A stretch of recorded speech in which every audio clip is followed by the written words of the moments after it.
wanda yake alhamdulillah kowa a jihar Zamfara a duniya baki daya shaida ne lokacin da mai daraja gwamnati ya cika kwana 100 kowa ya san cewa an samu tsaro fiye da yadda ba a yi tunani ba a jihar Zamfara, wanda yake alhamdulillah cikon shekara ta guda ita ma kuma tabbas al'umma sai dai ƙara samun ci gaba bisa ga inda an kai. Kowa ya san cewa inda duk yau aka ce ga al'umma babu tsaro to babu wani abu na ci gaba da za a gani a wannan al'umma. Alhamdulillah ganin cewa wace hanya ce wadda ya kamata a ce za a yi amfani da ita ganin cewa wanda zaman lahiya an same shi a jihar Zamfara wanda ya addabe ta, yadda cewa an yi amfani da jami'an tsaro abubuwan ya kasa ci da kowa. Hakan ga waccan wanda ta wuce sun fara sulhu abun bai nasara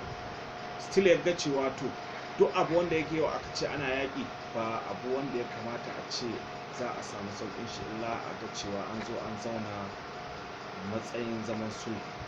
wanda yake kowa sun ce a musulunci sulhu alheri ne. To alhamdulillah bisa ga ɗaukar shawarwari na al'umma magabata da ƙanana yadda cewa yin wannan sulhu shine zai zama alheri a jihar. To alhamdulillah aka zo aka yi wannan reconciliation da aka yi sulhu wanda yake alhamdulillah kowa sun cewa akwai kasuwanni ne waɗanda suke rufe, akwai hanyoyi waɗanda ba a bin su ko ƙarfe 1 na rana ba ka bin waɗannan hanyoyi, makarantun ne rufe da duk sauran wasu abubuwa waɗanda zan cewa saboda rashin tsaron da ake fama da shi. Za a ga cewa su kansu Fulani ba su shigowa cikin gari, Hausawa ba su iya zuwa daji, ba su iya zuwa su je su yi noma. Alhamdulillah da wanga sulhu sai gashi ya zan cewa waɗannan kasuwanni aka buɗe su,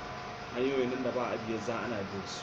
makarantun nan mu aka buɗe su, duk wani al'amura na yau da kullum ya zan cewa yana ta yawo gwargwado yadda ya kamata a bisa ga inda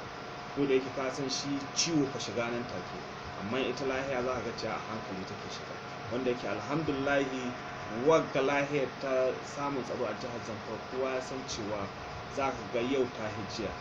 wanda gobe ta yau, to kaga alhamdulillah za a ce ana samun nasara sosai yadda ba a yi tunani, wanda yake alhamdulillah ta wannan sulhun wasu sun amshe shi 100%,